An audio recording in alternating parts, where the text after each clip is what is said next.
Hello and welcome to the RSE at ACE, a video guide for parents and carers.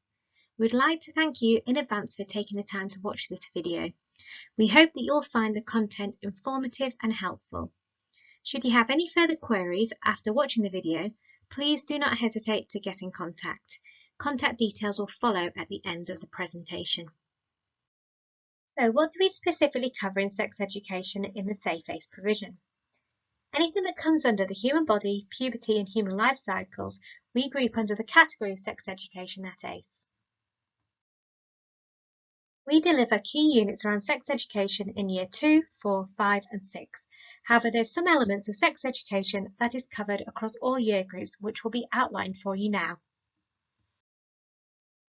Between the early years and Year 1, we ensure that children acquire the proper vocabulary to name the different parts of the body. This includes naming the penis and the vagina. This is for safeguarding reasons outlined earlier in the video. We also make a point of explaining what is appropriate and inappropriate touch, that they all have a bubble around them, and if they do not want someone to invade their bubble, they need to communicate this in a polite and respectful manner and seek help if they feel they're not heard. We also show the children the NSPCC video Pantosaurus, which teaches the children in a fun and unthreatening way how to keep their pants private. This is available to watch from the NSPCC site for free. In Year 2 and 3, key language around describing the parts of the body is consolidated. We discuss physical changes that happen to us as we grow from young to old, and in Year 2 the children discuss in general terms the physical differences between boys, males, and girls, females. As puberty can happen between 8 and 14 for girls, 10 and 13 for boys, we introduce the following in Year 4. Children learn about the ways in which we grow and change throughout the human life cycle. This is linked to science. They identify changes throughout the human life cycle, including some signs of puberty. They understand that change is ongoing, individual, and it can happen at different times. Also understanding the changes that happen regarding hygiene related to puberty, for example, the use of deodorant and keeping clean. In Year 5, the children cover the main contents of sex education. This is broken down into 3 intensive sessions. Session 1, with the boys and girls together, what is puberty? Session 2, single-sex sessions, what to expect for boys and what to expect for girls. And Session 3, where the boys and girls come back together, planning for puberty. These will be briefly outlined in this video. However, before any sessions are delivered, you'll be invited to a Q&A session with Year 5 teachers, where they will run through planning and resources with you. In the first sessions, the children will build on their understanding of puberty from Year 4. They will be taught the relationship between the sex cells, the sperm and the ovum, and how this results in conception. They will recognise the similarities and differences in wants and needs of boys and girls during puberty, and they will recognise and challenge gender stereotypes around the signs of puberty, hygiene and grooming. In the second session, the children will be split into single gender groups.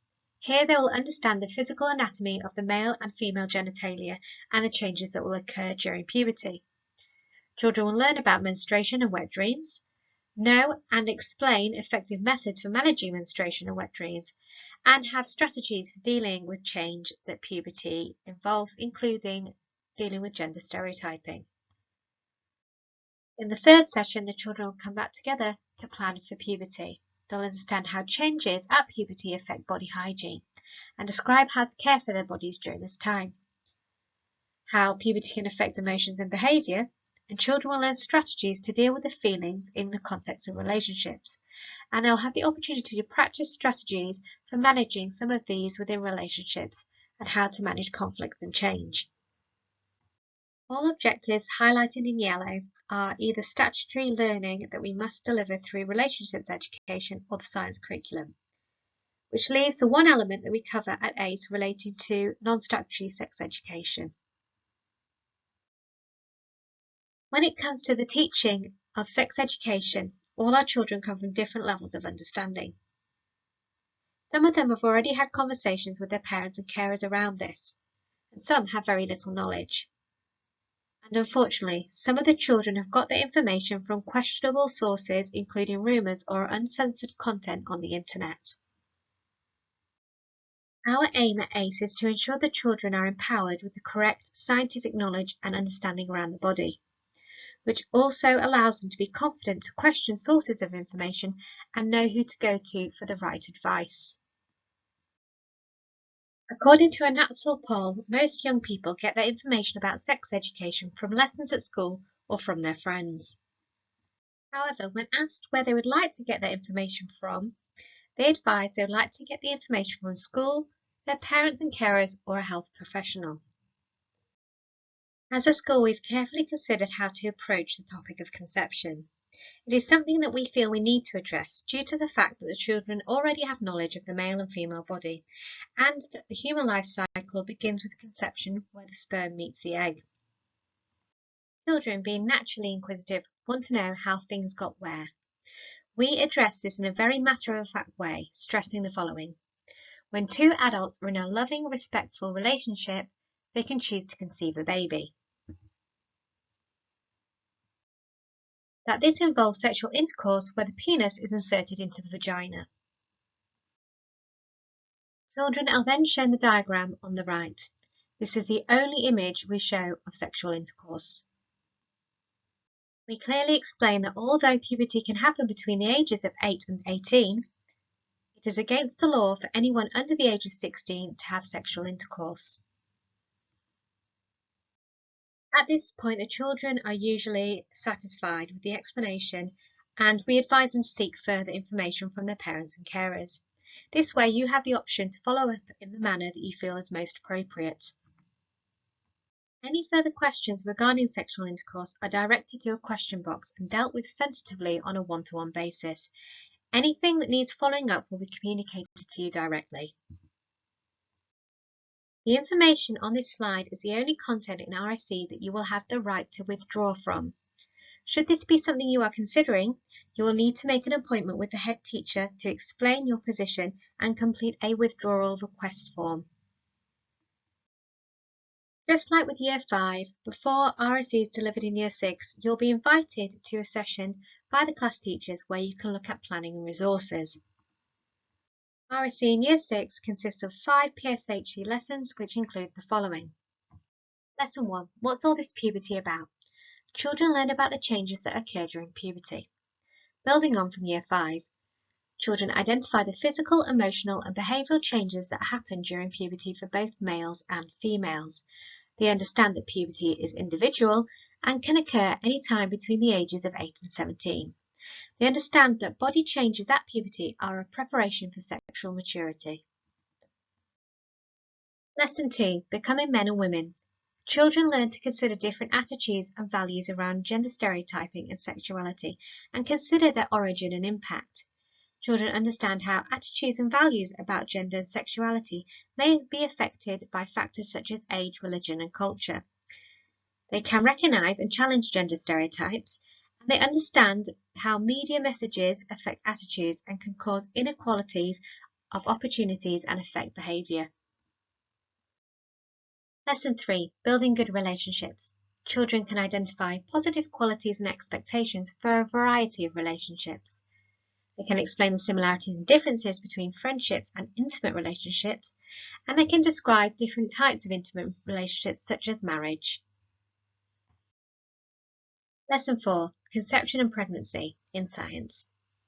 Children will learn how a baby is made and grows. Children know the key male and female parts of the body associated with conception and pregnancy.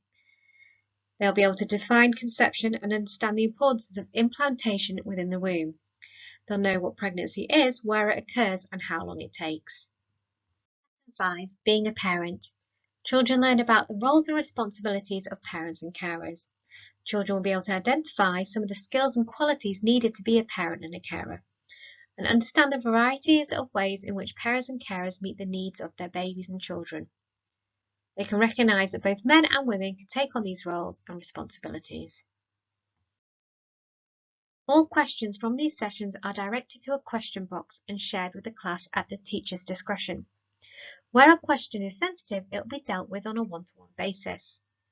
An anonymous list of questions generated by the children will be shared with you via parent mail, so you can have follow-up conversations with your child if you so wish. Hopefully, from watching this video, you've gained an understanding of how our Safe Aids provision covers the statutory requirements of RSE. We hope that you've gained an understanding about why we choose to deliver the content we do and what that content is. Once again, if there's anything you would like to ask in relation to RSE, please do not hesitate to contact the PSHC leader via the school office.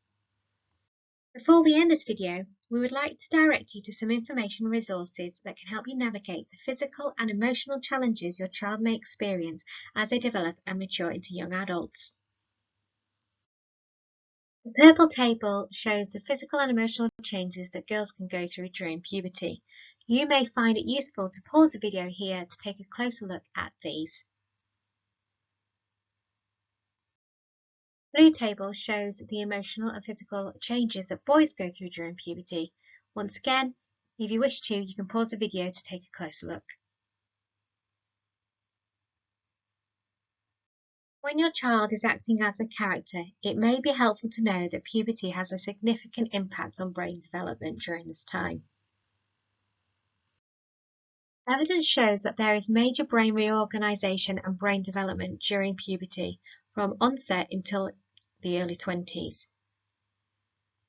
There are big changes to the front of the brain which are responsible for such actions as priority setting, planning and organization, self-identity, socialization, empathy, motivation and emotion, and impulse inhibition. So what can this mean? Be prepared for your child to question more, have unconventional thinking, and be open to new ideas and change. They may be more passionate and have increased emotional intensity about things. They may have an increased desire for risk or a lower ability to assess risk. They may be less able to reason, and sometimes it may seem that they have less empathy. They may have less ability to organise themselves, plan and prioritise, and they may also have a greater concern over their self and their self-image. It can be an interesting and challenging time for all, but remember, we are in this together. On our website are resources and guidance around RSE, our PSHE policy, RSE policy, and links to useful websites and resources that you might find helpful. Remember that RSE is a collaborative process and that we are all invested in your child's health and well-being. We are always happy to hear your feedback or support you in any way we can. Once again, should you need any further information or just have a simple query, please do not hesitate to contact us via the following email address: office@allertonceprimary.com.